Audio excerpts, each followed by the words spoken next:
in the Commonwealth. That's what somebody called me the other day. I'm sticking with it. Joining us now, Dr. Siobhan Dunnavant. Dr. Dunnavant is running for the District 12 State Senate nomination, and that is for the seat of the long-term Senator Walter Stosh, who is retiring after 32 years of service. The seat, District 12, is a Republican seat. Whoever wins the Republican primary on June 9th is going to be the new state senator from District 12, which is parts of Henrico and Hanover County. And again, that primary is on June 9th. There are 4 candidates. This is one of the tightest battles in the state of Virginia. Dr. Siobhan Dunnavant is with us now. Also, Vince Haley works for Newt Gingrich, former House of Delegates member Bill Janus, and longtime Republican activist Eddie Whitlock. Those are the 4 candidates. Joining us now is Dr. Siobhan Dunnavant. Dr. D, good to have you with us. Thank you. Now, to give our listeners a little bit of background, I did a piece 2 days ago on the Dunnavant campaign. Basically, if you want to read it, you can go to my website, johnfredericksradio.com, or it's on a number of blogs. One of them is the Bull Elephant, basically saying that prior to seeking the Republican nomination, senior leaders in the Democratic Party of Virginia in their Senate leadership said that Dr. Dunnavant had met with them exploring the possibility of being the Democratic nominee in District 12. So, Dr. Dunnavant, why don't we just start and get the elephant here out of the room? I talked to 3 members of the senior leadership of the Senate Democratic caucus in Virginia. 2 of them went public. Minority Leader Jake Saslaw, caucus chairman Don McKeechin, and they told me that your brother called them to arrange a meeting and to have you meet with them in order to explore the possibility of running for state senate as their Democratic nominee. And so the timeline on this, to be accurate, is that Walter Stosh has been asking me to consider running for this seat for about 5 or 6 years. And before this meeting occurred, I had already met with the Senate Republican caucus to explore running for this seat as a Republican. The phone call that I received was that Senator Saslaw had heard I was thinking about running and wanted to talk with me. And I spoke with Senator Saslaw on the phone and told him, I am happy to talk with you, but I need to tell you I'm a Republican. So that was laying down the kind of ground rules before we started. When we met, I was expecting to meet with Senator Saslaw, who is a longstanding friend of my brother's, and who I've testified before and have known, and was surprised that there were other people at the meeting. This is a very brief meeting, and during the course of the meeting, I expressed again, I am a Republican. I was a Republican before my brothers were. And I mostly listened during this meeting. A couple of things that I remember very clearly discussing is that Medicaid at 24% of the general fund cannot be expanded as it exists, that we need to have a state-based program where we can control the benefits instead of having federal mandates and come up with a solution. I certainly expressed empathy for people and patients who don't have health care insurance and fall in between the cracks. The other very vivid memory that I have is that I pointed out very clearly that I was adamantly pro-life, and I knew that that was in conflict with their caucus position. So after this very brief meeting, I called them all back and said, I'm very flattered by your interest, but I am a Republican, and if I run for this seat, and keep in mind at this point in time, I was exploring all of the options of of whether or not as a physician I could run and actually make sure that my business was solvent, that my patients were cared for, and that this was a good decision. So that is the chronology of the meeting and what transpired. Okay, Dr. Dunnavant, there's a few conflicts of different things being said, so let's try to clear these up and get your perspective on it. So Minority Leader Dick Saslow, he's been there since 1980. He's been there a long time. He said that your brother called him to set a meeting up with the Democratic caucus because he said you were exploring running for state, Senate, and were exploring the potential of being the Democratic nominee. And he said that was the genesis, that was the catalyst of the meeting. Is that true or not? Well, I understand that's what she reported, and that's what he said. I don't know what happened between Ken and Dick. And when I talked with Ken about that, we went through everything and remembered that Dick Saslow said to Ken Stolley, "I heard your sister's thinking about running for the seat." So you can talk with Ken and Dick on that. I can tell you my side of the conversation, and that was my side of the conversation. That's what I was told. Okay, the other discrepancy is the three people in the meeting that I talked to, all of them told me that you didn't follow up with them. Now, you're saying that you did follow up, you did call them and said you were running as a Republican. They told me that there was no follow-up, and the next thing they saw, you were running as a Republican, and they saw it in the media. Is that true? I have no explanation for why they said that. I spoke directly with Senator Saslow, and I called Senator McEachin, and within a few minutes he returned my call, and we spoke. And I had to leave a message at the third office and did not hear back. But I specifically spoke with them, thanked them. Listen, I'm the one that writes handwritten thank you notes for donations to my campaign.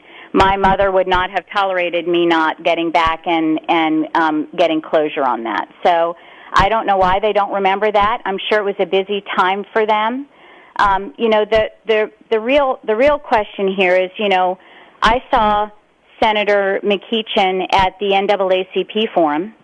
He was very pleasant. He didn't say anything about this at all at that time. I did have the opportunity to meet a woman that was with him who told me we had a lot in common, that she was a nurse and that she'd had a business and had sold her business, and that she was probably going to be my opponent in the general race. So, you've been doing this a long time, and, tell me why now, when my campaign is surging, all of a sudden this is coming up and being presented as an issue. And why is a powerful Democratic senator getting involved in a Republican primary? Except that I'm the best candidate and he doesn't want me to get the nomination. Well, that could be, but there's three of them involved, and all three of them have said don't collaborate that. They've said that the meeting was set up for you to explore being their Democratic nominee. Now, let's get to Medicaid expansion. All three of them have said to me that they asked you specifically in the meeting if you were in favor of Medicaid expansion, and they said that you told them that you were in favor of the Watkins Compromise, which is better known as Marketplace Virginia, was the alternative that three Republican senators backed in the last session. Senator Watkins, Senator Stosh, who's now backed your candidacy and has been for you, as you said, for some time, and Senator Hanger, that of course didn't make it to the end when the Republicans took control. But they said that you told them you were in favor of that compromise. Is that true or false? Well, I will be honest with you. I don't remember us talking about Marketplace Virginia at all. I remember very clearly talking about Medicaid expansion and making my point that I did not think it was a option we could consider and still be fiscally responsible. We talked about pro-life, and my best guess on this is that my expression of concern, physicians take care of patients all the time. And I can't deny that I'm not worried about those people that don't have coverage. But just because we see the same problem doesn't mean we have the same path to the solution. So, I can't answer for them. I can only tell you that I have a long-standing record of discussing these issues in my professional arena, and there are many people that will be happy to tell you my position, which is consistent with the position I've stated today, and including the fact that I was invited to serve on a coalition for Marketplace Virginia to advocate for it, and I refused. So, I have to say, this is a fascinating question to me. So here I am, running my campaign, working my butt off, doing a great job, and really getting incredible feedback. And the story is about me having a courtesy meeting with Democrats when you've got McEachin and Janice collaborating to undermine my campaign. Why isn't that the story? I'm not collaborating in any way. I had a courtesy meeting with these people who have served our Commonwealth, but Bill Janice and Don McEachin are working to undermine my campaign, and we're not talking about that. So, Dr. Dunnavant, let me just ask you this. I mean, if you're thinking about running as a Republican for state Senate, and you said a few minutes ago that current Senator Walter Stosh was in contact with you for some time saying, look, I'm going to retire. I'd like you to get in this and be the nominee. Why would you be setting a meeting up with Minority Leader Dick Saslow? I mean, what would that meeting be about? I mean, that's the question that nobody can seem to answer. Why would you even be setting it up, making phone calls, having your brother make phone calls, or even be meeting with him at a hotel if you're thinking of running on the other side? What would be the objective of that? Why did you meet with him? Courtesy, just as previously expressed. I was told that a friend of my brother's wanted to sit down, have a conversation with me about running. For all I knew, that I would be a colleague of his in the future. He is the minority leader. Of course, I would do him the courtesy of meeting with him. So, as far as meeting somewhere else, that was my expression, because when this came up, I said, you know what, I'm not really comfortable with this. I've met with the Republican caucus.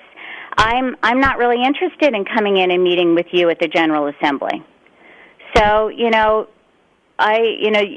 premise is flawed. Your premise is that I'm calling and soliciting, and I'm telling you that's an inaccurate premise. Okay, so what you're saying is that you went there as a courtesy meeting. Now, when you went there with this meeting and three of them showed up, did you tell them unequivocally, look, I'm going to run for Senate, I'm going to seek the Republican nomination?